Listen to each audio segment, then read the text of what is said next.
এরে নবীর উম্মতে দল, আল্লাহর আযাবটা কেমন ভয়ঙ্কর, হাসরের মাঠটা কেমন একটা পরিস্থিতি হবে। বর্তমানে একটা সূর্য 30 কোটি 9 লক্ষ মাইল উপরে সূর্য, কিন্তু এখন সূর্য নাই।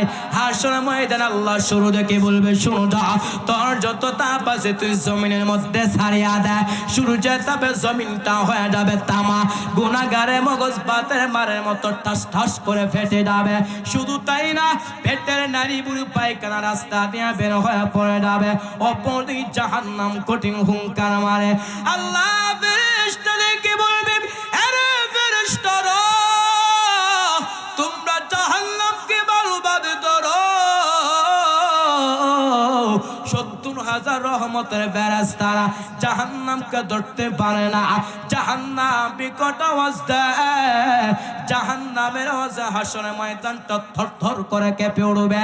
আমার আপনার নবী, মায়ার নবী সেজদায় পড়ে কাঁদবেন আর বলবেন, আল্লাহ আমার উম্মতগুলোকে জাহান্নাম থেকে বাঁচাও।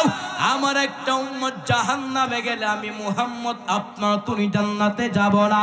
আল্লাহ বলবেন, ও পয়গম্বর, ওয়ালা সাউফা ইউতিকা রাব্বুকা ফাতারদা, ও পয়গম্বর আমি আল্লাহ আপনাকে বেজার করব না, আপনার একটা উম্মতর জাহান্নামে দেওয়া হবে না। আমার আল্লাহ তাআলা কুদ্দুতি হাতের মাধ্যমে সামান্য একটু পানি দিয়ে ফেরেশতাদেরকে বলবেন, আরে ফেরেশতারা তোমরা জাহান্নামে গিয়ে পানিটা ছিটা দাও। ফেরেশতারা যখন জাহান্নামে গিয়ে পানিটা ছিটা দেবে, জাহান্নাম পিছনে বাঁকতেছে, পিছনে বাঁকতেছে। ফেরেশতা বলবে, আরে মালিক, যেই জাহান্নামকে 70,000 রহমতের ফেরেশতারা জাহান্নামকে ধরতে পারে না, এটা কেমন পানি দিছ? এটা কি আবেহেতের পানি নাকি জমজমের পানি নাকি কাউসারের পানি? আল্লাহ বলবে, না রে ফেরেশতারা, এটা জমজমের পানিও না, এটা কাউসারের পানিও না। এই পানিটা হলো আমার আখির জামানার পয়গম্বরের উম্মতের চোখের পানি। আলহামদুলিল্লাহ, আলহামদুলিল্লাহিল্লাযী জাআলাশ শামসা ওয়াল কমরা বিহিসবান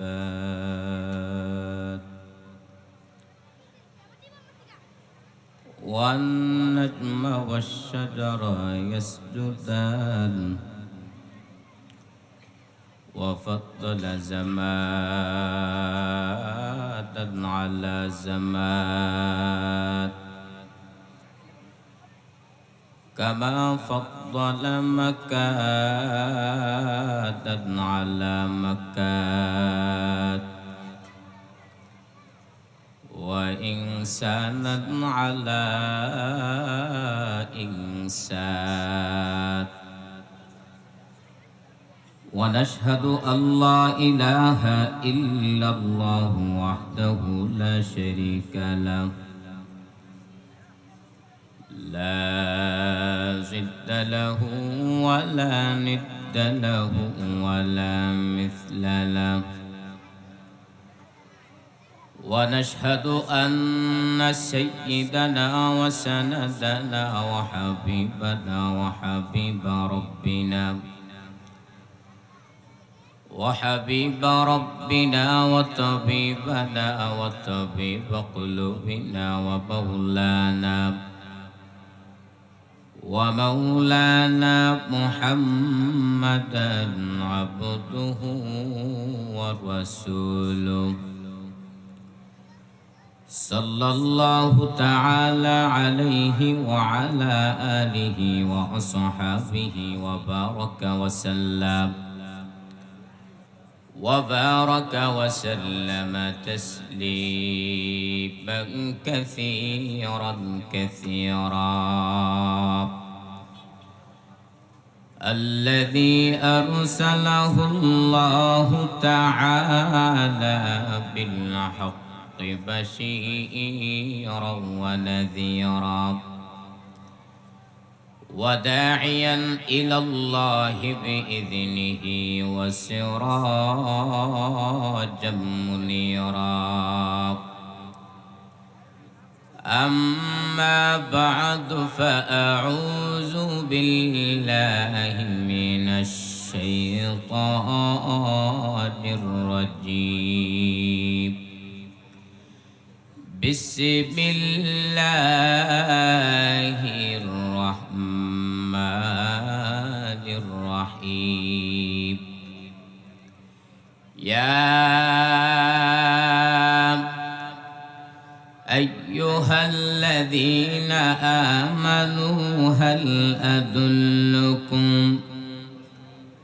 هل أدلكم على تجارة تنجيكم من عذاب أليم تؤمنون بالله ورسوله وتجاهدون في سبيل الله بأموالكم وأنفسكم ذلكم خير لكم إن كنتم تعلمون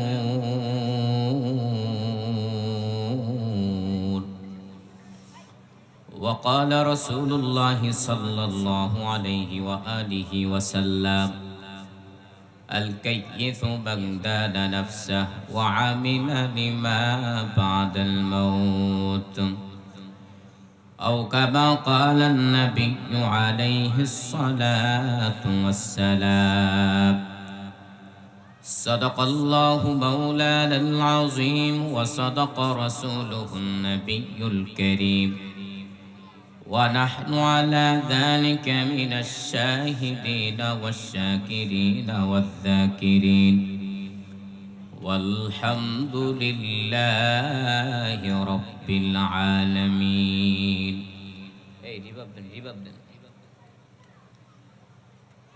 مومن جو فدا نقش کفی پائے نبی ہو مومن جو فدا نقش کفی پائے نبی ہو زیر قدم آج بھی عالم کا خزینہ ہو زیر قدم آج بھی عالم کا خزینہ گر سنت نبوی کی کرے پیروی امت گر سنت نبوی کی کرے پیروی امت توفہ سے نکل جائے گا پھر اس کا پسینہ توفہ سے نکل جائے گا پھر اس کا پسینہ عاشق ہو بیدرن شہنشاہ دو عالم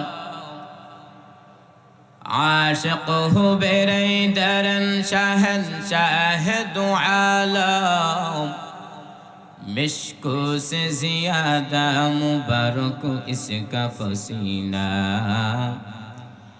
مشکو سے زیادہ مبارک اس کا پسینہ سبحانك لا علم لنا إلا ما علمتنا إنك أنت العليم الحكيم الإنصاف কারিমিয়া হাফিজা মাদ্রাসার উদ্যোগে 20 নভেম্বর 2025 রোজ বৃহস্পতিবার মহতী মাহফিলে সম্মানিত সভাপতি প্রধান অতিথি বিশেষ অতিথিবৃন্দ জাতির মাতার মুকুট আরাসাতুল আম্বিয়া হযরত উলামায়ে কেরাম দূর দূরান্ত থেকে আল্লাহ পাকের আশিকিন জাকিরিন শাকিরিন মুহিব্বিন মুরব্বিন আজম আমার সমবয়সী কলিজার টুকরা যুবক বন্ধু হ্যান স্নেহ ছোট ভাই পর্দার অন্তরে শ্রদ্ধেয় সম্মানিত মা ও বোনেরা দয়াম আল্লাহ রাব্বুল আলামিনের শঙ্কর শুকর সুজুদ যে আল্লাহ রাব্বুল আলামিন বড় মায়া করে হাসান করে অনুগ্রহ করে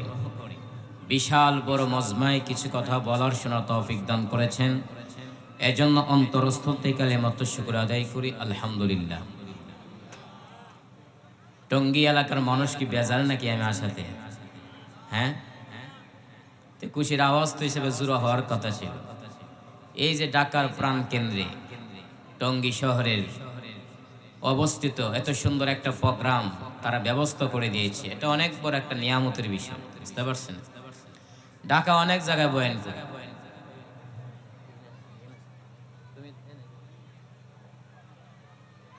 ঢাকা অনেক বয়ান করি, খিলগাঁও বলেন, ডেমরা বলেন, বিভিন্ন জায়গায় বয়ান করি। তো এত সুন্দর মজলিস ব্যবস্থাপনা খুবই দুষ্কর বিষয়। এজন্য যেহেতু এত সুন্দর একটা প্রোগ্রামের ব্যবস্থা করে দিয়েছে এবং আমি আশা তো আপনারা খুশি, এজন্য ইমানের আওয়াজকে উঁচু করে এক আওয়াজে উচ্চ কণ্ঠে কালিমাত শুকর আদায় করি আলহামদুলিল্লাহ। লাখ কোটি দরুদ ও সালাম সাইয়্যিদুল মুরসালিন রাহমাতুল আলামিন শফিউল মুজনিবিন খাতামুন নবিয়্যিন সাইয়্যিদুস সাকালান ইমামুল মুরসালিন শফি আযম রাসূল আকরাম জনাবে হযরত মুহাম্মদুর রাসূলুল্লাহ সাল্লাল্লাহু আলাইহি ওয়াসাল্লামের উপর আমি পবিত্র কোরআন কারীম থেকে দুইটা আয়াত এবং মহানবী শ্রেষ্ঠ নবী হায়াতুন নবীর জিন্দা নবীর অসংখ্য অগণিত অমীয় বাণিক একটা হাদিস পাঠ করেছি। এই দুই আয়াত এবং হাদিসকে সামনে রেখে অল্প কিছুক্ষণ কথা বলবো। সর্বপ্রথম আমাকে, তারপর আপনাদেরকে ইখলাসের উদ্দেশ্যে শোনার তৌফিক দান করে সবাই বলেন আমিন। আলোচনা শুরু করার পূর্বে আয়াত এবং হাদিসের অর্থ জানতে হবে, ঠিক না? এত বক্তা আছে দেশের মধ্যে, 1.5 ঘন্টা 2 ঘন্টা বয়ান করে, বয়ান শেষ করার পূর্বে বলে যে আপনাদের এলাকার মধ্যে আসলাম, আয়াত এবং হাদিসের অর্থ বলার সুযোগ পাই নাই। আছে না? কথা বলেন। এজন্য বক্তার কিছু দায়িত্ব আছে। যেই সকল আলোচক বয়ান করবে, যদি তার কোনো বিষয়ভিত্তিক থাকে, জাতির সামনে সেই বিষয়ভিত্তিক উল্লেখ করা, আর যদি বিষয়ভিত্তিক উল্লেখ না থাকে, কমপক্ষে যে খুতবার মধ্যে আয়াত পাঠ করে ওই আয়াত এবং হাদিসের অর্থ বলে দেওয়া জরুরি, ঠিক না? আল্লাহ বলেন, ইয়া আইয়ুহাল্লাযিনা আমানু, হে ঈমানদাররা, আল আদুল্লুকুম আলা তিজারা, আমি আল্লাহ কি তোমাদেরকে এমন একটা ব্যবসার প্রতি ইশারা করব, তুনজিকুম মিন আযাবিন আলিম, যেই ব্যবসার মাধ্যমে তোমরা আমার আযাব থেকে মুক্তি পাইবে। সুবহানাল্লাহ বলেন, আরো জোরে বলেন। তো ব্যবসাগুলো কি? তুমিনুনা বিল্লাহি ওয়া রাসূলি, 1 নাম্বার আল্লাহকে বিশ্বাস করবা, 2 নাম্বার হচ্ছে ওয়া রাসূলি, এবং তার রাসূলকে বিশ্বাস করবা। ওয়া তুজাহিদুনা ফি সাবিলিল্লাহি বিআমওয়ালিকুম ওয়া আনফুসিকুম, এবং তোমরা আল্লাহর রাস্তায় জিহাদ করবা। তো জিহাদ কয়ভাবে করবা? সরাহাতান আয়াতের মধ্যে 2 ভাবে উল্লেখ আছে। কয়ভাবে? একটা হচ্ছে সম্পদের মাধ্যমে জিহাদ, আর একটা হচ্ছে নিজের জীবনকে রণাঙ্গনে বিলীন করে দেওয়ার মাধ্যমে জিহাদ। যালিকুম খায়রুল লাকুম, ওইগুলোর মধ্যে কল্যাণ রয়েছে, ইন কুনতুম তা'লামুন, যদি তোমরা জানো। এবার নবী বলেন, আল কাইয়িসু মান দানা নাফসা ওয়া আমিলা লিমা বাদাল মউত, সৌভাগ্যবান ব্যক্তি যে নাকি মৃত্যু হওয়ার পর কি হবে ওই বিষয় নিয়ে চিন্তা ফিকির করে। এবার হাদিসের অর্থ যদি আপনারা জেনে থাকেন, আমার কথার জবাব দেন। সৌভাগ্যবান কারা? যারা দুনিয়া নিয়ে চিন্তা ফিকির করে। হ্যাঁ না, সৌভাগ্যবান তারাই যারা দুনিয়া থেকে বিদায় হওয়ার পরে কি হবে ওই বিষয় নিয়ে চিন্তা ফিকির করে। এই হচ্ছে 2টা আয়াত এবং হাদিসের অর্থ। এবার আসেন ভিন্ন আলোচনা। আল্লাহ দিনটাকে ব্যবসার সাথে সাদৃশ্য করলেন কেন? আল্লাহ তাআলা যদি ইচ্ছা করতেন অন্য কিছু পারতেন না? ক্ষমতা আছে। তারপর আল্লাহ দিনটাকে ব্যবসার সাথে সাদৃশ্য করলেন কেন? তার 1 নাম্বার জবাব হচ্ছে, দুনিয়ার ব্যবসার মাধ্যমে বান্দা জীবিকা আহরণ করতে পারে, আর আখিরাতের ব্যবসার মাধ্যমে বান্দা আল্লাহর আযাব থেকে মুক্তি পায়। সুবহানাল্লাহ বলেন।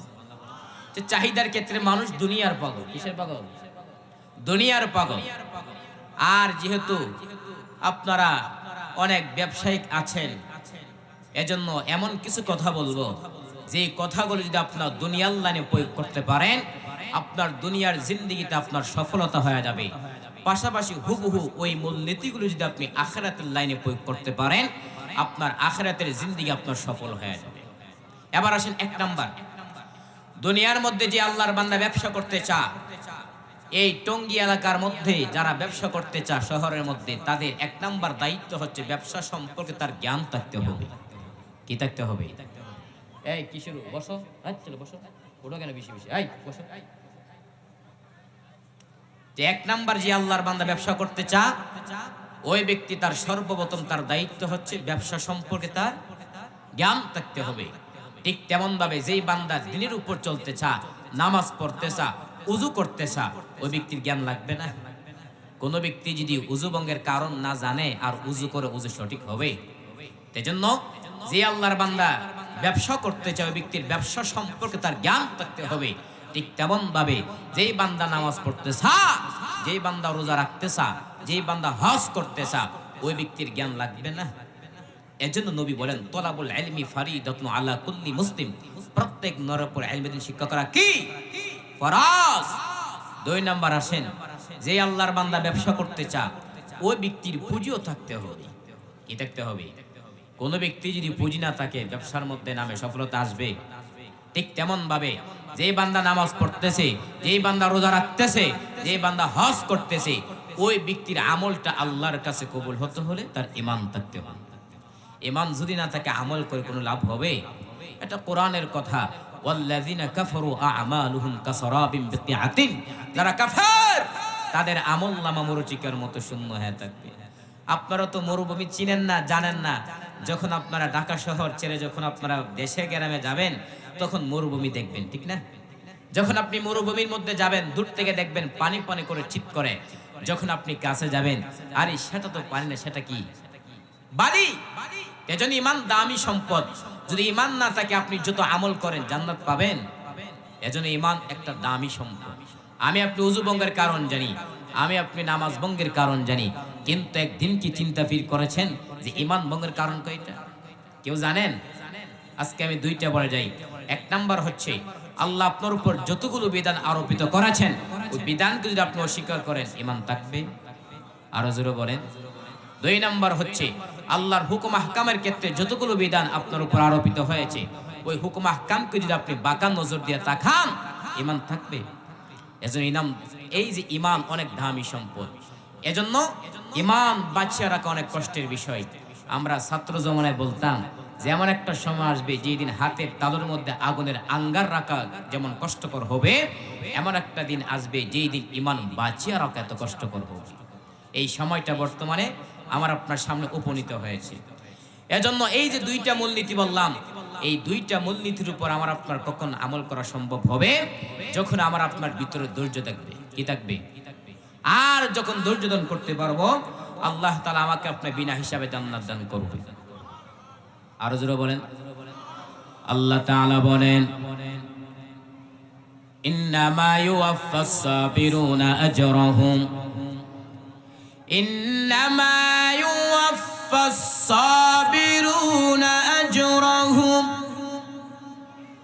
আজরাহুম বিগাইরি হিসাব।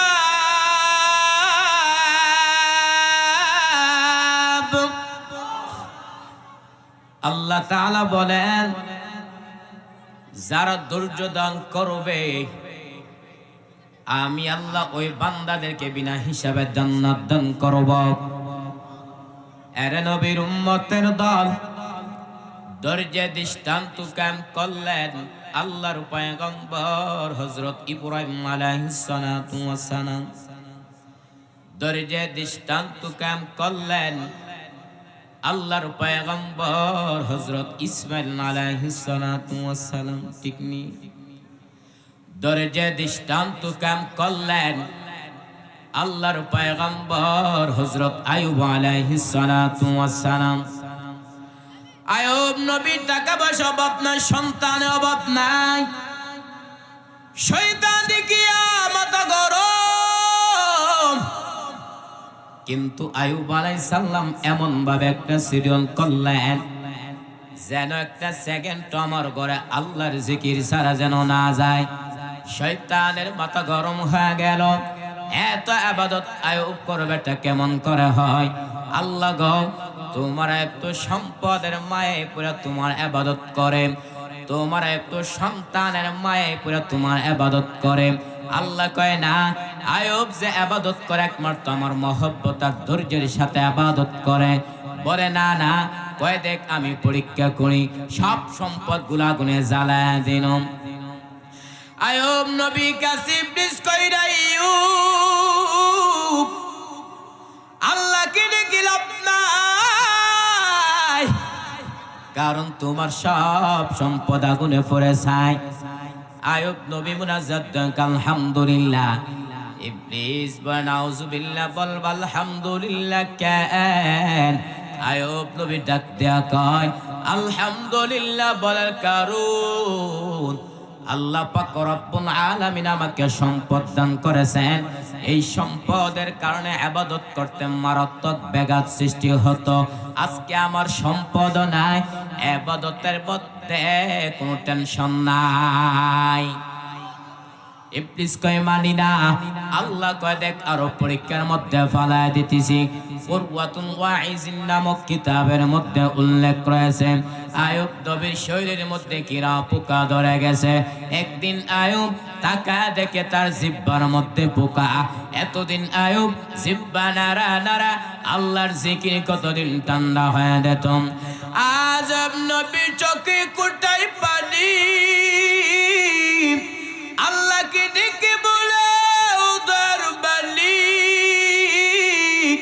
এতদিন আমি এত সুস্থ ঠিক মতো খাইতে পারি না, কিন্তু তোমার দেওয়া জিহ্বা দেয়া যখন তোমার নামের জিকির করে আমার ক্ষুধার তৃষ্ণা মিটে যায়।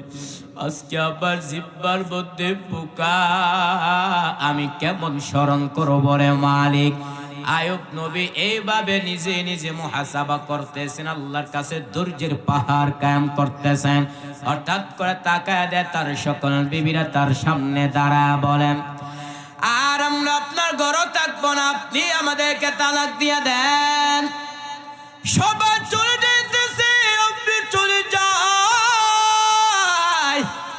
আমরা থাকতে চাই না। আয়ুব নবী বলে যাও যাও, বিদায় না বিবিরা যেতেছে।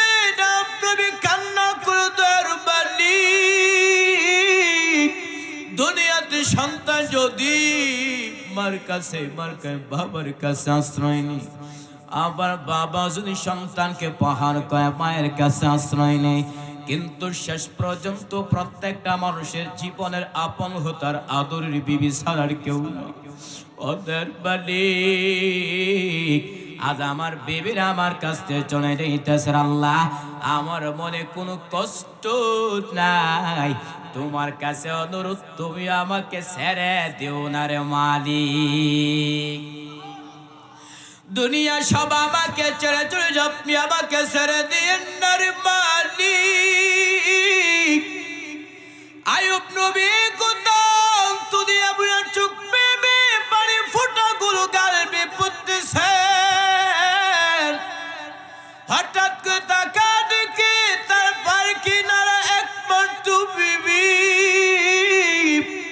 ইউসুফ নবীর কন্যা রহমা আয়ুব নবীর পার কিনারায় বসে বসে কান্না করে। আয়ুব নবী বয়স সবাই চলে গেছে, তুমি যাও নাই কেন বিবি? রহমা নামক বিবি পাঁচ কান্না করেন আর বলে উপায় গম্বর, আমার বাবা ইউসুফের কদ্দাবি, কিন্তু আমার তো এমন কোনো আমল নাই। ওই যে হাসরের মাঠটা কেমন একটা পরিস্থিতি হবে, সূর্যের গরমে সহ্য করা যায় না, তামার জমিনে গরমে দাঁড়ানো যায় না। মুসা নবী কাঁদবেন আর বলবেন আল্লাহ আমারে বাঁচাও। ঈসা নবী কাঁদবেন আর বলবেন আল্লাহ আমারে বাঁচাও। ইব্রাহিম নবী কাঁদবেন আর বলবেন আল্লাহ আমারে বাঁচাও। আম্মাদান আয়েশা বলবেন নবী তখন আপনি কি করবেন? আপনি তো দুজাহানের নবী। মায়ের নবী বলবেন আয়েশা আমি তখন মাকামে মাহমুদে আমার মালিকের দরবারে সেজদায় পড়িয়া যাব আর বলবো আল্লাহ আমার উম্মতের বাঁচাও, আমার উম্মত গুলো বাঁচাও। আমার একটা উম্মত জাহান্নামে গেলে আমি মুহাম্মদ আপনা তুলে জান্নাতে যাব না। আম্মাদান আয়েশা বলবেন নবী তখন কান্নার পর কি হবে? রহমতের নবী আমার বলবেন হে আয়েশা আমার আল্লাহ আমাকে আদেশ করবেন নবী আপনি আর কাঁদবেন না, আপনার একটা উম্মতর জাহান্নামে দেওয়া হবে না। আপনি তাদেরকে দরিয়া দরিয়া তাদেরকে জান্নাতের দিকে নিয়ে যান। আম্মাদান আয়েশা বলবেন নবী কোটি কোটি মানুষের মধ্যে আমার উম্মতগুলো কেমনে বাছাই করবেন? মায়ার নবী বলবেন, ও আয়েশা, আমার উম্মত যারা 5 বেলা উযু করিয়া 5 ওয়াক্ত নামাজ পড়েছে, ওদের উযুর অঙ্গগুলো কিয়ামতের ময়দানে নূরের আলোতে ঝলমল করতে থাকবে। আমি নবী ওদেরকে দুনিয়া দুনিয়া তাদেরকে জান্নাতের দিকে নিয়ে যাব। রহমান আমু বিবি পাঁচ কান্না করে আর বড় পয়গম্বর, আমার বাবা ইউসুফের কদ্দাবি, কিন্তু আমার তো এমন কোনো আমল নাই। ওই দিন যদি আমি রহিমাকে আল্লাহ কাঠ গদার করবে, রহিমা কি বললে এসেছ? আমি বলবো, আল্লাহ আমার এমন কোনো আমল নাই, তবে আমি আপনার আদরের পয়গম্বর আয়ুব নবীর স্ত্রী ছিলাম। আল্লাহ হয়তো মায়ার নজর দিয়া তাকাইয়া আমি রহিমাকে আল্লাহ মাফ করে দিতে পারে। এরে নবীর উম্মতের দল, তারা যেমন ভাবে ধৈর্য ধারণ করেছেন, যদি আমি আপনি ধৈর্য ধারণ করতে পারি, তাহলে ওই যে 2টা মূলনীতি বললাম, 1 নম্বরে যেই বান্দা ব্যবসা করতে চায়, ওই ব্যক্তির জন্য ব্যবসার জন্য যেমন ভাবে জ্ঞান থাকা জরুরি, ঠিক তেমন ভাবে যেই বান্দা নামাজ পড়তে চায়, যেই বান্দা রোজা রাখতে চায়, যেই বান্দা হজ করতে চায়, ওই ব্যক্তির জন্য জ্ঞান লাগবে কিনা? আরো জোরে বলেন। 2 নম্বরে যেই বান্দা ব্যবসা করতে চায়, ওই টঙ্গী এলাকার মধ্যে যে আল্লাহর বান্দা ব্যবসা করতে চায়, ওই আল্লাহর বান্দার জন্য পুঁজি লাগবে কিনা? আরো জোরে বলেন। ঠিক তেমন ভাবে যেই বান্দা নামাজ পড়তেছে, যেই বান্দা রোজা রাখতেছে, যেই বান্দা হজ করতেছে, ওই ব্যক্তির আমলটা আল্লাহর কাছে কবুল হতে হলে তার ঈমান লাগবে কিনা? আরো জোরে বলেন। 3 নম্বরে যেই বান্দা ব্যবসা করতে চায়, ওই ব্যক্তির জন্য চেষ্টা লাগতে হবে। ঠিক তেমন ভাবে যেই বান্দা নামাজ পড়তে চায়, যেই বান্দা দিনের কাজ করতে চায়, লাগবে কিনা? আর যে আল্লাহর বান্দা চেষ্টা করতে পারবে, আমার আল্লাহ ওই বান্দার জন্য অনেকগুলো রাস্তা দেখা দিবে। আল্লাহ তাআলা বলেন, ওয়াল্লাযীনা জাহাদু ফীনা লানাহদিয়ান্নাহুম সুবুলানা ওয়া ইন্নাল্লাহা লামা'আল মুহসিনিন।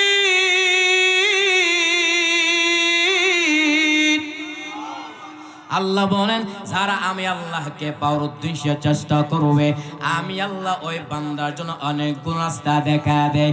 এরে নবীর উম্মতের দল, সাহাবায়ে কেরামের কথা বাদ দিলাম, 4 জন ইমাম। কয়জন ইমাম? আরো জোরে বলেন। 1 নম্বরে ইমাম আজম আবু হানিফা, 2 নম্বরে ইমাম শাফি রহমাতুল্লাহি আলাইহি, 3 নম্বরে ইমাম আহমদ বিন হাম্বল রহমাতুল্লাহি আলাইহি, 4 নম্বরে ইমাম মালিক রহমাতুল্লাহি আলাইহি। এরে নবীর উম্মতের দল, তারা এক একজন কত বড় বুজুর্গ। ছোট্ট একটা ঘটনা বলতেছি, ভালো করে শ্রবণ করেন। এরে নবীর উম্মতের দল, জামানার কুতুব ইমাম মালিক রহমাতুল্লাহি আলাইহি, ওই আল্লাহর বান্দা 70 বছর বান্দা মদিনার মধ্যে জীবন কাটায়, কিন্তু একটা বড় আল্লাহর বান্দা মদিনার মধ্যে হাতে জুতা পায়ে পরিধান করেন না। এরে ইমাম মালিক, 70 বছর তুমি বান্দা মদিনার মধ্যে কাটাও, কিন্তু তুমি জুতা পায়ে পরিধান করো নাই কেন?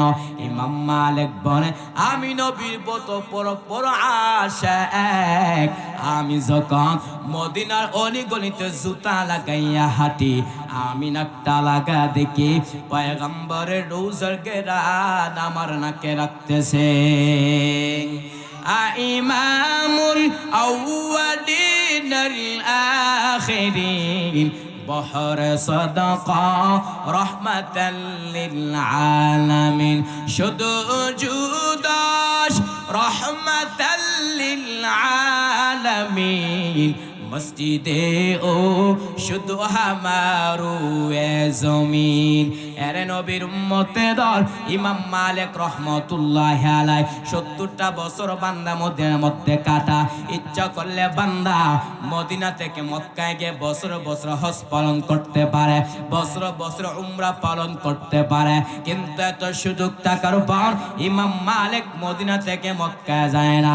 ইমাম মালিক তার দিলের পুরো তামান্না, আমি যদি মদিনা থেকে মক্কা হজ করতে যাই আর ওকে যদি আমার ইন্তেকাল হয় আমি তো মদিনাওয়ালা পাশে থাকতে পারবো না। এরে নবীর উম্মতের দল ইমাম মালিক নবীর প্রতি মহব্বত কি এমনি এমনি চলে আসছে নাকি? আরো জোরে বলেন, এরে নবীর উম্মতের দল রহমতের নবী আমার কি বলেন? রহমতের নবী আমার বলেন, মান যারা কবরি ওয়াজাবাত লাহু শাফাআতি।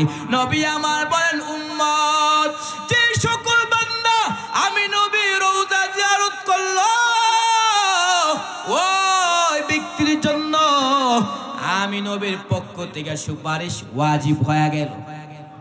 আরো জোরে বলেন, এরে নবীর উম্মতে দল মদিনা শরীফের এই ফজিলত শুধু তাই না, এই যে বাইতুল্লাহ আছে, ওই যে কালো ঘরটা আছে, ওই ঘরটার কেমন দাম। রহমতের নবী আমার বলেন, এই যে বাইতুল্লাহ যে কালো ঘরটা আছে ওই ঘরের মধ্যে প্রতিদিন 120টা রহমত নাজিল হয়। কয়টা?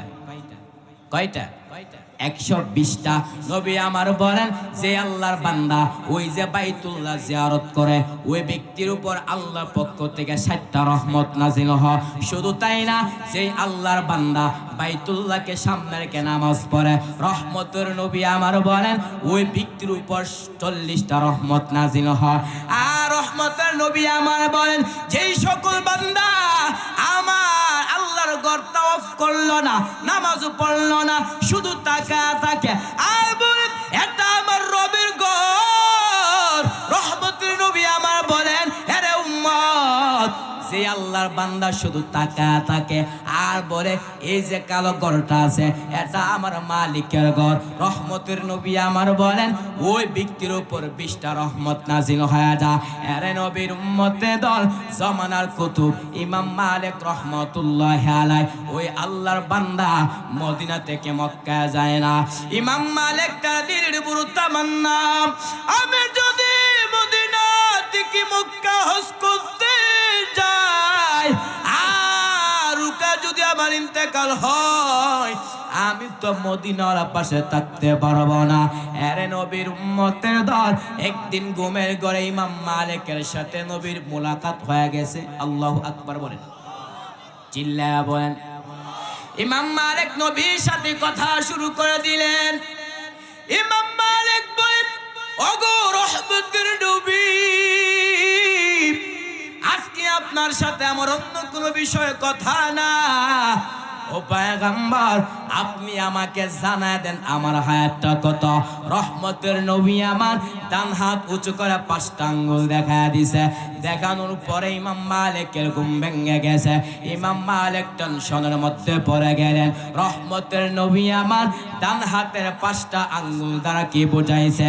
5টা বছর নাকি 5টা দিন নাকি 5টা মাস? ইমাম মালিক টেনশনের মধ্যে পড়ে গেলেন। ইমাম মালিক তার খাদেমকে বললেন, এ খাদেম, জলদি করে আল্লামা ইবনে সিনার কাছে যাও, তার কাছে যাইয়া স্বপ্নের ব্যাখ্যা জানো, তবে আমার নাম ইমাম মালিক বলবা না। খাদেম দৌড়াইয়া আল্লামা ইবনে সিরিনকে সুন্দর করে সালাম দিল আর বলতে লাগলো, এক আল্লাহর বান্দার সাথে ঘুমের মধ্যে নবীর মুলাকাত হয়ে গেছে। ও আল্লাহর বান্দা, নবী কি প্রশ্ন করলেন, ওগো রহমতের নবী, আমার হায়াতটা কত আপনি জানা দেন। রহমতের নবী আমার ডান হাত উঁচু করে 5টা আঙ্গুল দেখাইছে। এবার আপনি স্বপ্নে ব্যাখ্যা করেন 5টা বছর নাকি 5টা দিন নাকি 5টা মাস? আল্লামা ইবনে সিরিন বলেন, যেই বান্দা স্বপ্ন দেখেছে তার নামটা বলতে হবে, কারণ হলো ওই ব্যক্তির অনুযায়ী স্বপ্নের ব্যাখ্যা দেওয়া হবে। দেওয়ানবাগির মতো কোন বেঈমান যদি বলে আমার নবী ডাস্টবিনের মধ্যে পড়ে আছে, আমি বলবো ওই বেঈমানের ঈমান ডাস্টবিনে পড়ে আছে।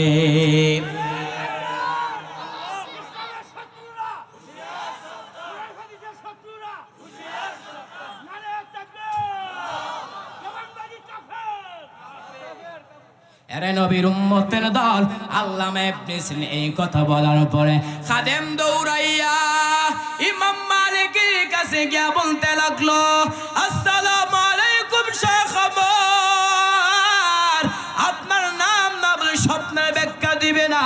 ইমাম মালিক তার খাদেমকে বললেন, এ খাদেম জলদি করে আমার নামটা বলে দাও। খাদেম দৌড়াইয়া আল্লামা ইবনে সিরিনকে বলতে লাগলো, এই স্বপ্নটা ইমাম মালিক দেখেছেন।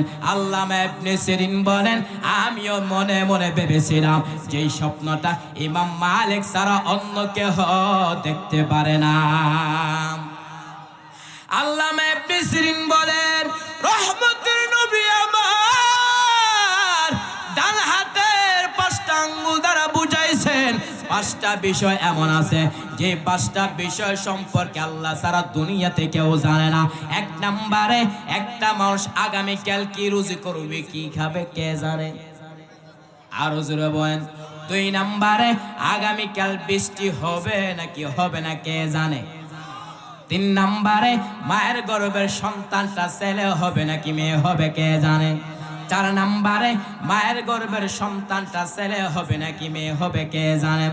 5 নম্বরে, কিয়ামত কখন সংঘটিত হবে, কে জানেন?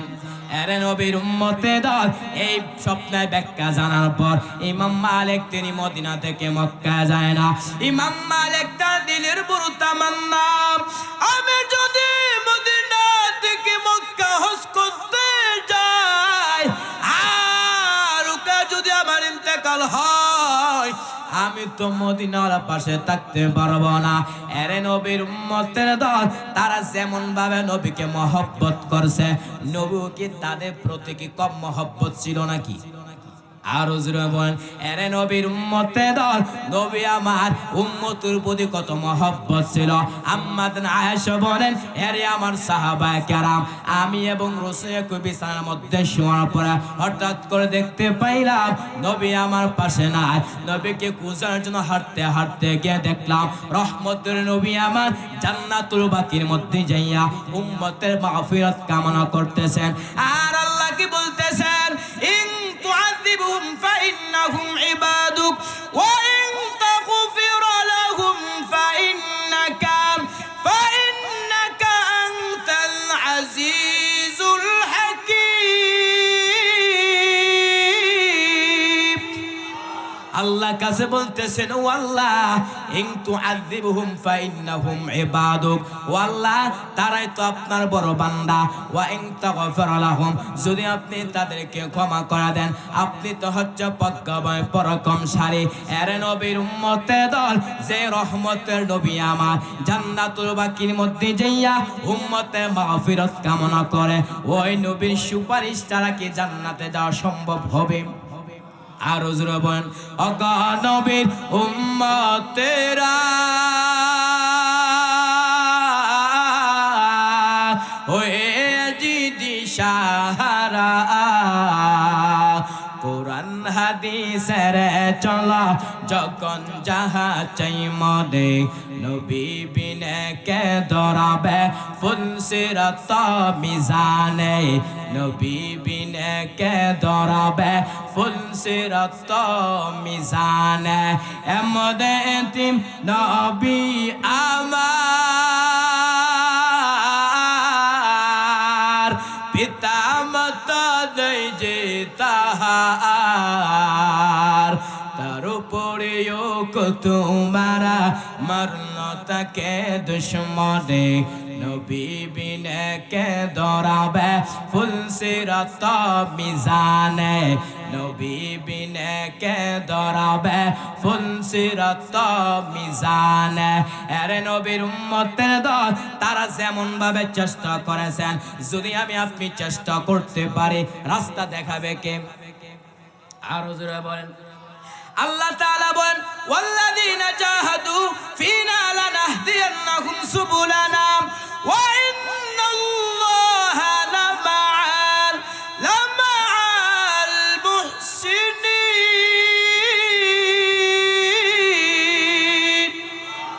আল্লাহ বলেন, ওয়াল্লাযিনা জাহাদু, যারা আমি আল্লাহকে পাওয়ার উদ্দেশ্যে চেষ্টা করবে, আমি আল্লাহ ওই বান্দার জন্য অনেক রাস্তা দেখায় দেব। আরে নবীর উম্মতে দল, এই যে তিনটা মূলনীতি বললাম, এই তিনটা মূলনীতির উপর আলোচনা শেষ করব।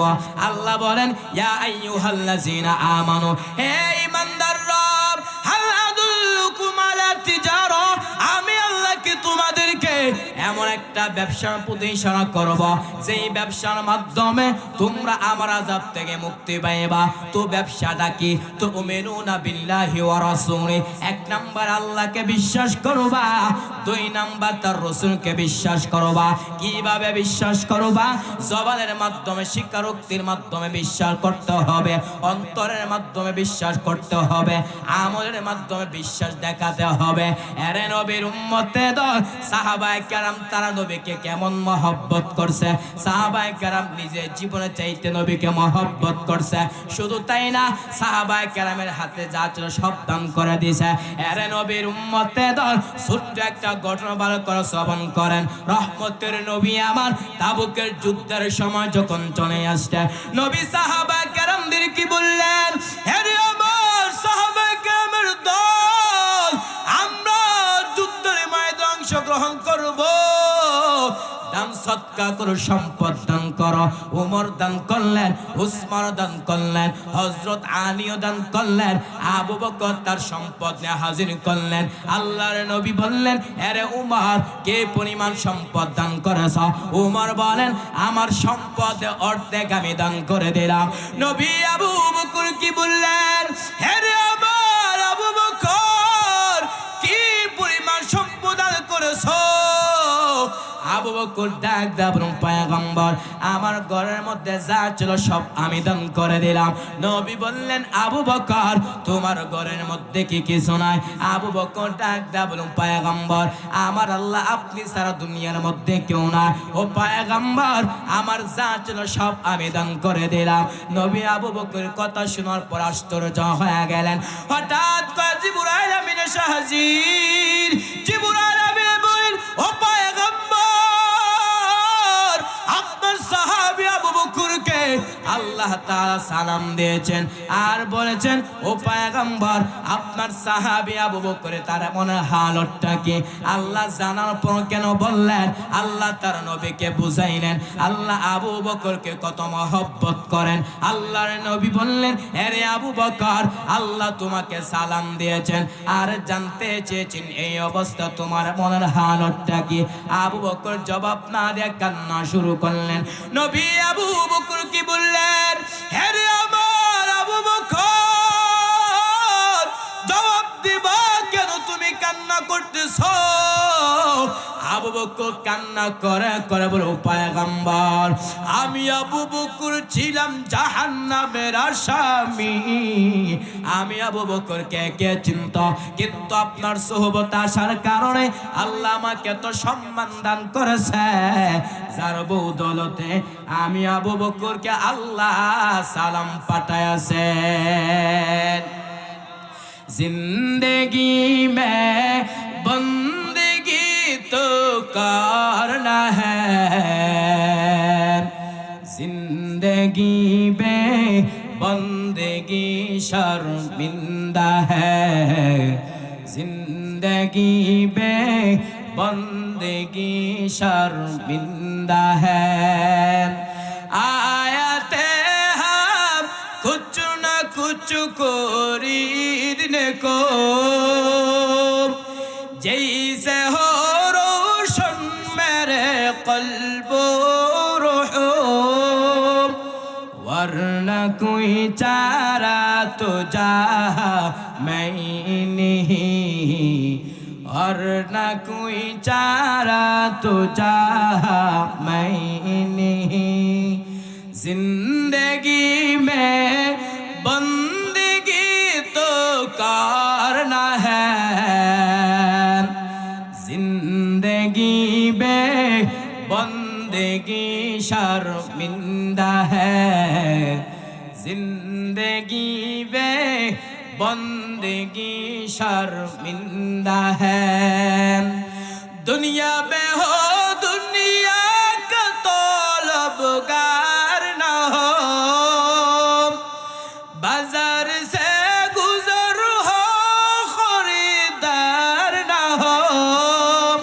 এ দুনিয়া এক, এ দুনিয়া এক মিसल কাগজ ফুল হ্যায়, এ দুনিয়া এক मिसल कागज फूल है। जिंदगी में बंदगी तो करना है, जिंदगी में बंदगी शर्मिंदा है, जिंदगी में बंदगी शर्मिंदा है। अरे नबीर उम्मते दल সাহাবায়ে কেরাম তারা নবীকে কত মহব্বত করেছে, সাহাবায়ে কেরাম তাদের জাত সব দান করেন, মহব্বত দেখাইছে কিনা?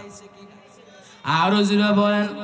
আরে নবীর উম্মতে দল সাহাবায়ে কেরাম শুধু সম্পদ দিছে তা না, সাহাবায়ে কেরাম নিজের জীবনের চাইতে নবীকে মহব্বত করেছে। এখন একটা ঘটনা বলবো, চোখ দিয়ে যেন পানি আসে, একটু চিন্তা ফিকির করবেন। আরে নবীর উম্মতে দল ঘটনা শুরু করার পূর্বে আলোচনা চলবে কিনা? আরো জোরে বলেন। যারা যারা বলেন চলবে একটু সামনে একটু চলে আসেন। লা ইলাহা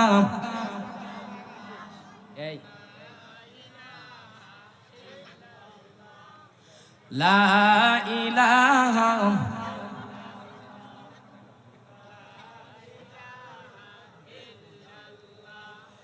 লা ইলাহা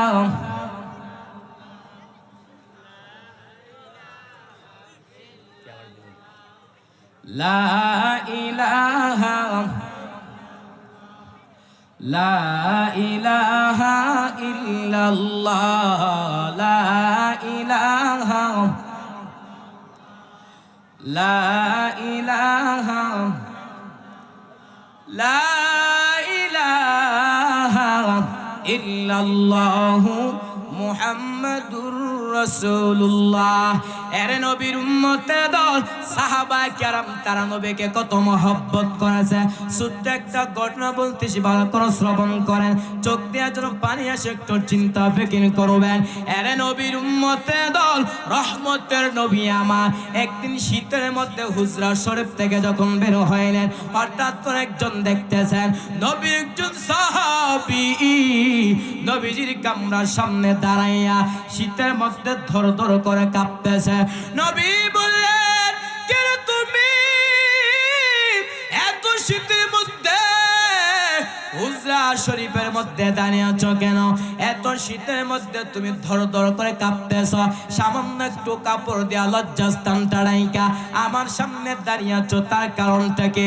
ওই সাহাবী ডাক দিয়ে বলেন, ও পয়গম্বর, আমার নাম ইসলাম গ্রহণ করার পূর্বে ছিল আব্দুল উজ্জা। ও পয়গম্বর, ইসলাম গ্রহণ করার পর আমার নামটা রেখে দিয়েছিলেন আব্দুল্লাহ, আমি হলাম সেই আব্দুল্লাহ। নবী বললেন, আমার আব্দুল্লাহ বাপ চাচা তো ধনী, সকাল বেলা একটা কাপড় পরিধান করে, বিকালে আরেকটা কাপড় পরিধান করে, কিন্তু এখন তো দেখা যাচ্ছে আমার আব্দুল্লাহর গায়ে একটা কাপড় নাই, শুধু একটা কাপড়ের টুকরা দিয়া লজ্জাস্থানটা ঢাইকা আমার সামনে দাঁড়িয়ে আছে, তার কারণটা কি? ওই সাহাবী ডাক দিয়ে বলেন, ওগো রহমতের নবী, আমি কেন আপনার দরবারে আসা যাওয়া করি? আমার চাচা বলেছেন, আব্দুল্লাহ মুহাম্মদের দরবার ছাড়তে হবে, নতুবা আমার দরবার ছাড়তে হবে। আমি বললাম, চাচা যান, আমি সব ছাড়তে পারি, কিন্তু মায়ার নবী দরবার ছাড়তে পারবো না। ও পয়গম্বর, এই কথা বলার পর আমার আম্মা আমাকে একটা কাপড়ের টুকরা দিল, ওই কাপড়ের টুকরা দিয়া লজ্জাস্থানটা ঢাইকা আপনার সামনে দাঁড়িয়েছে, আপনাকে একটা নজর দেখার জন্য। রহমতের নবী আমার ওই সাহাবীর কথা শোনার পর নবীজি চোখ দিয়ে টপ টপ করে পানি আরম্ভ হয়ে গেল। নবী বললেন, হে রে আব্দুল্লাহ, আয় বল, তোর মনে কোনো আকাঙ্ক্ষা ছিনি? আব্দুল্লাহ চোখে পানি ফেলে কান্না করার পর পয়গম্বর, ওগো রহমতের নবী আমার এমন কোন আকাঙ্ক্ষা নাই, ও পয়গম্বর আপনি আমার জন্য দোয়া করেন, আল্লাহ যেন আমাকে শাহাদাতে মৃত্যু দান করে। রহমতের নবী আমার ওই সাহাবীর জন্য যখন দোয়া করলো, হঠাৎ করে একটা যুদ্ধ আসলো, আব্দুল্লাহ রাস্তার মধ্যে দুনিয়া চাইরে বিদায় হয়ে চলে গেলেন। নবী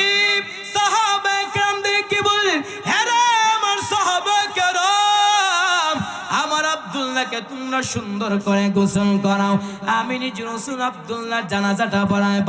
সাহাবায়ে কেরাম আব্দুল্লাহকে সুন্দর করে গোসল করানোর পর রহমতের নবী আমার আব্দুল্লাহ জানাজাটা পড়ানোর পর সাহাবায়ে কেরাম আব্দুল্লাহর লাশটা নিয়ে যখন কবরের কাছে উপস্থিত হয়ে গেলেন, রহমতের নবী আমার বললেন, এরে আমার সাহাবায়ে কেরাম, কেউ তোমরা কবরের মধ্যে প্রবেশ করবো না, আমি নিজে রাসূল কবরের মধ্যে প্রবেশ করব। রহমতের নবী আমার কবরের মধ্যে প্রবেশ করার পর সাহাবায়ে কেরামদেরকে বললেন, এরে আমার সাহাবায়ে কেরাম, এ তোমরা আমার আব্দুল্লাহ লাশটা আমার হাতে দাও। নবীর হাতে আব্দুল্লাহ লাশটা দেওয়ার পর রহমতের নবী আমার লাশটা আকাশের দিকে উঁচু করে বলতেছেন, ও মালিক, আমিও আব্দুল্লাহ উপর সন্তুষ্ট হইলাম, তুমিও তার উপর সন্তুষ্ট হয়ে যাও।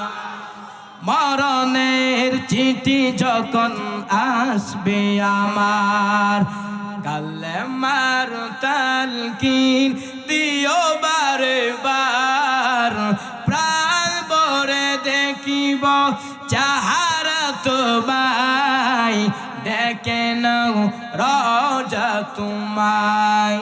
চিল্লে আল্লাহু আকবার বলেন, একসাথে বলেন, রাসূলুল্লাহ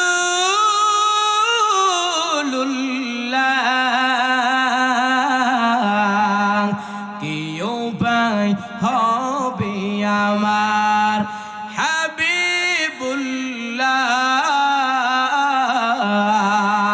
কি উপায় হবে আমার, ও মদিনার পথের ধুলি মাখতাম আমি ফেলে সুরমা বনি, ফিরে পেত নয়ন নূরের আধার, দেখে নাও রওজা তোমায়।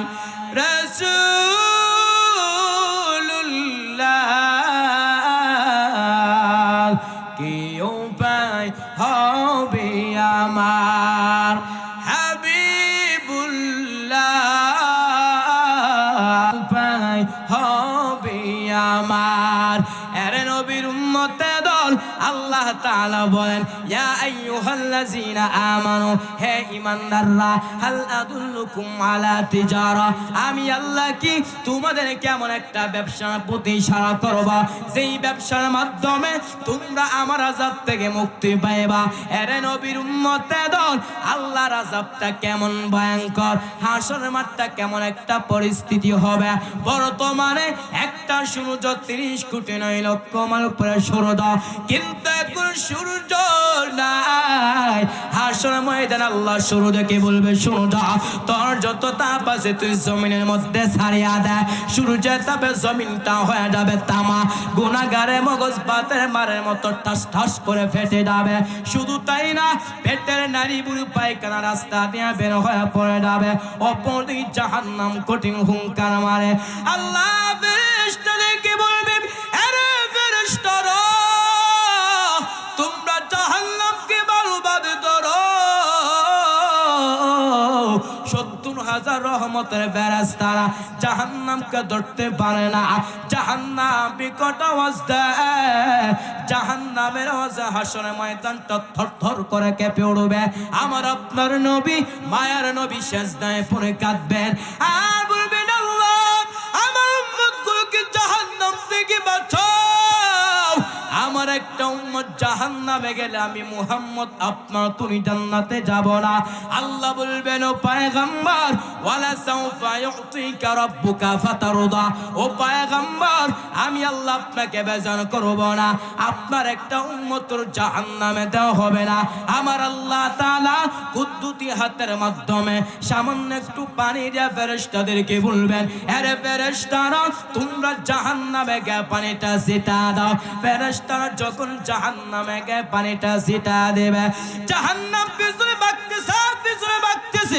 ফেরেশতা বলবে, আরে মালিক, যেই জাহান্নামকে 70,000 রহমতের ফেরেশতারা জাহান্নামকে ধরতে পারে না। এটা কেমন পানি দিছ? এটা কি আবেহেতের পানি নাকি জমজমের পানি নাকি কাউসারের পানি?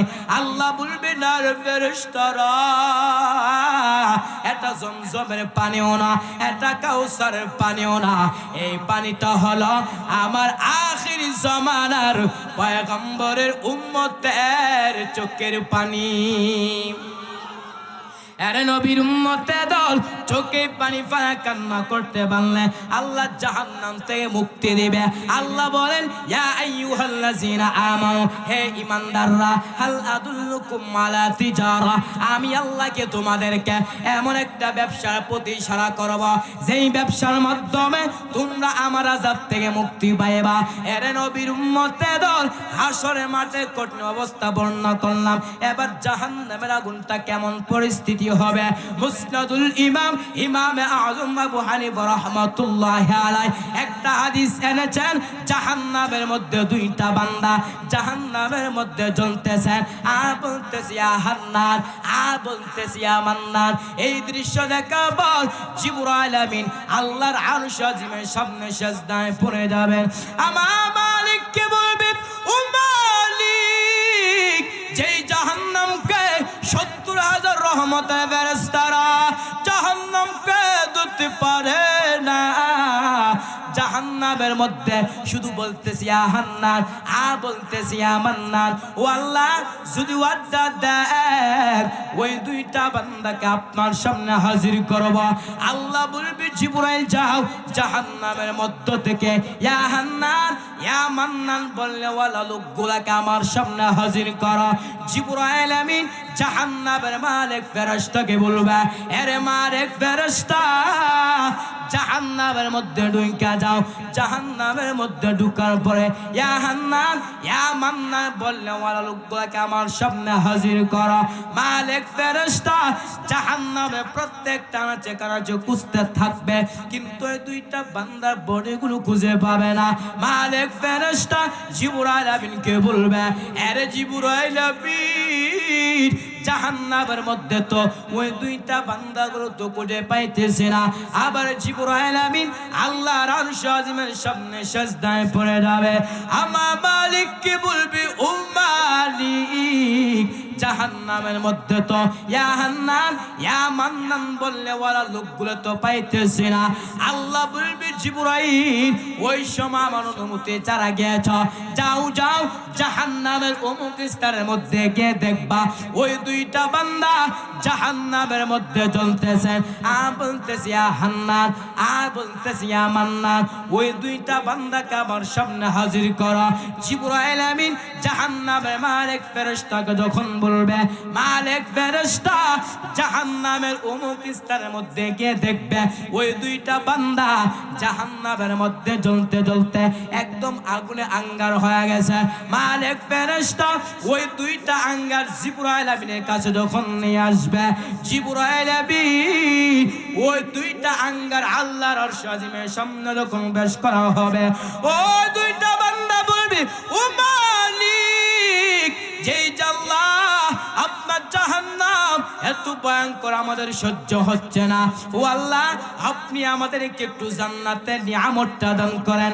আল্লাহ বলবে, বান্দা, আমি আল্লাহ তোর এত সুন্দর জমিন দিলাম, আমি আল্লাহ তো সুন্দর আসমান দিলাম, এত সুন্দর জমিন পাওয়ার পর, এত সুন্দর আসমান পাওয়ার পর, এত সুন্দর খাবার দেওয়ার পর, এত সুন্দর নিয়ামত দেওয়ার পর আমি আল্লাহর ইবাদত করতে পারো নাই।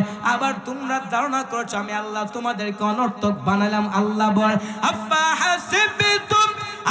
হাসিবতুম আন্নামা খালাকনাকুম আবাসাও ওয়া আন্নাকুম ইলাইনা লা তুরজাউন।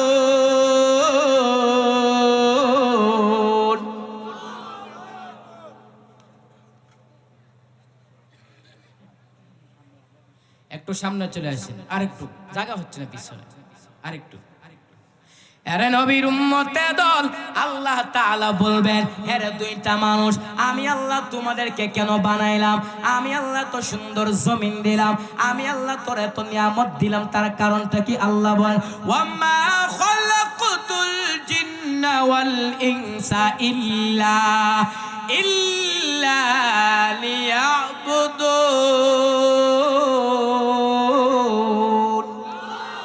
আল্লাহ বলবেন, এরে দুইটা মানুষ আমি আল্লাহ তোমাদেরকে বানাইলাম আমার ইবাদত করার জন্য। আজকে তোমরা আমার ইবাদত করতে পারো নাই, আজকে তোমাদের কি জান্নাত দেওয়া হবে না?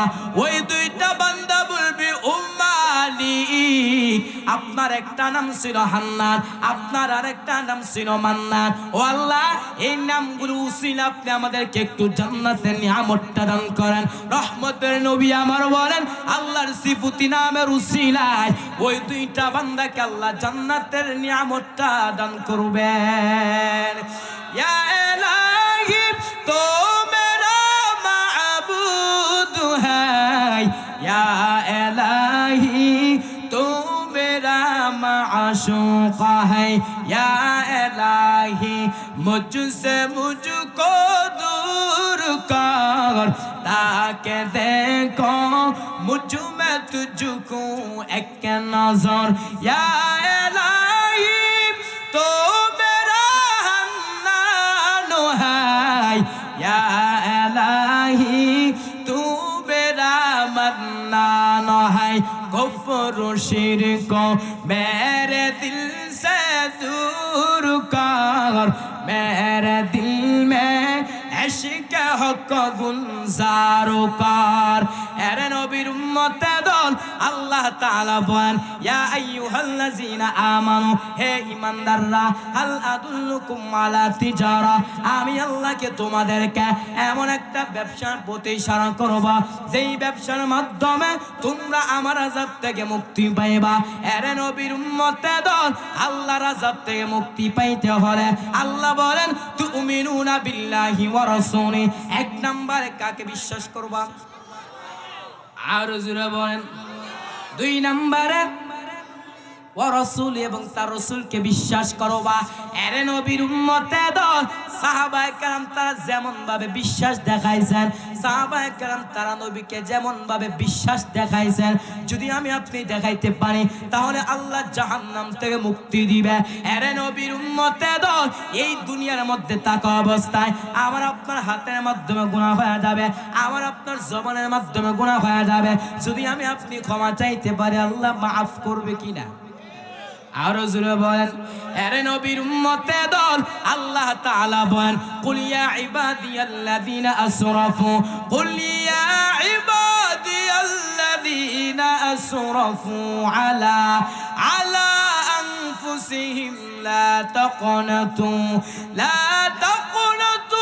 মির রাহমাতিল্লাহ, ইন্নাল্লাহা ইয়াগফিরুয الذنوب جميعا إنه هو الغفور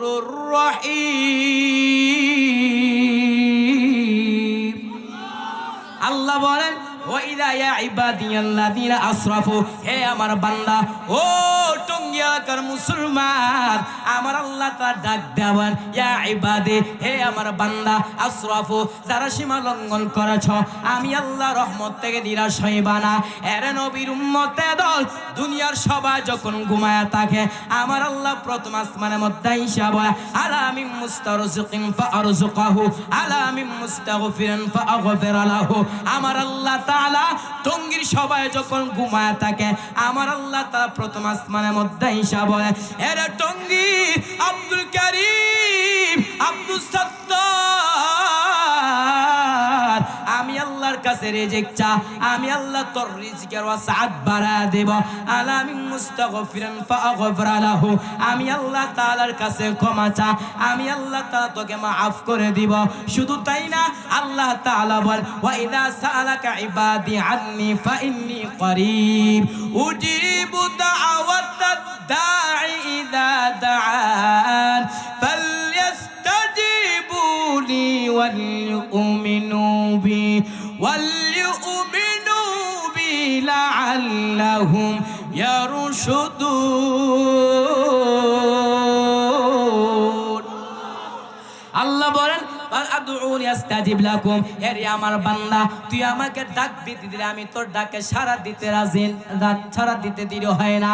এরে নবীর উম্মতে দল, আমার আল্লাহ তাআলা বলে বান্দা তুই আমার কাছে চাইতে দেরি পাইতে দেরি না।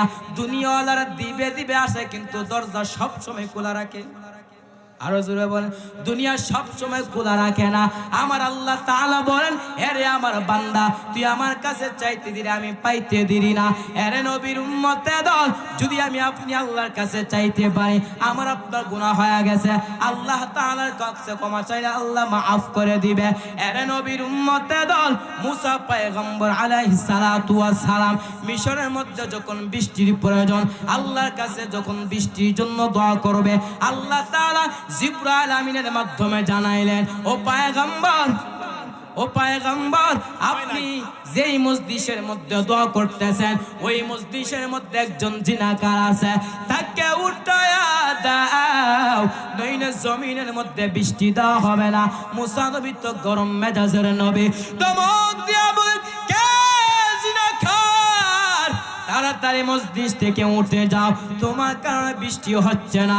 ওই আল্লাহর বান্দা তার মনটা এমন ভাবে আল্লাহর দিকে রুজু করছেন, আল্লাহর দিকে এমন ভাবে তার মনটা ফিরাইছেন, ওই আল্লাহর বান্দা এমন ভাবে আল্লাহর কাছে তওবা করতেছেন, আল্লাহকে বলতেছেন, ও মালিক জীবনে তো গুনাহ করলাম, 40টা বছর গুনাহ করেছি, আমার মা জানতো না, বাবা জানতো না, ও আল্লাহ যদি আবার আমি মসজিদ থেকে উঠে যাই সবাই চিনে ফেলবে আমি জিনাকার। ওই আল্লাহর বান্দা এমন ভাবে তওবা করেছে, আল্লাহ কুদরতি অন্তরের মধ্যে মায়া পয়দা হয়ে গেছে।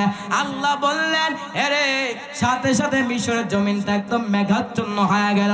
মুসা পয়গম্বর বলেন, আল্লাহ তুমি বললা জিনাকার উঠলে বৃষ্টি দিবা না, কই জিনাকার উঠলে বৃষ্টি দিলা কেন? আল্লাহ বললেন, আরে মুসা পয়গম্বর তুমি কি জানো না আমার একটা নাম হচ্ছে রহমান, আমার একটা নাম হচ্ছে গাফফার। ওই বান্দা আমি আল্লাহর কাছে এমন ভাবে তওবা করেছে, আমি আল্লাহ কুদরতি অন্তরের মধ্যে মায়া পয়দা হয়ে গেছে, সাথে সাথে আমি আল্লাহ ওই বান্দাকে মাফ করে দিয়েছি। আরে নবীর উম্মতে দল, আল্লাহ তাআলা বলেন, ইয়া আইয়ুহাল্লাযিনা আমানু, হে ঈমানদাররা, হাল আদুল্লুকুম আলা তিজারা, আমি আল্লাহকে তোমাদেরকে এমন একটা ব্যবসার প্রতি ইশারা করব যেই ব্যবসার মাধ্যমে তোমরা আমার আযাব থেকে মুক্তি পাইবা। তো ব্যবসাগুলো কি? তুমিনুনা বিল্লাহি ওয়া রাসূলি, এক নাম্বার আল্লাহকে বিশ্বাস করবা, দুই নাম্বার তার রাসূলকে বিশ্বাস করবা। কিভাবে বিশ্বাস করবা? অন্তর দিয়ে স্বীকারোক্তির মাধ্যমে বিশ্বাস দেখায়, অন্তরের মাধ্যমে বিশ্বাস দেখাইলাম, অথবা আমলের মাধ্যমে বিশ্বাস দেখানো প্রয়োজন কিনা? কথা বলেন, আমল দিয়েও দেখাতে হবে। এরে নবীর উম্মতে দল, আলোচনা আরো অনেকক্ষণ চলবে। অতএব সাহাবায়ে কেরাম তারা যেমন ভাবে নবীর মহব্বত দেখাইছে, অন্তর দিয়া বিশ্বাসের মাধ্যমে দেখাইছে, জবান দিয়া স্বীকারোক্তি করছে কিনা?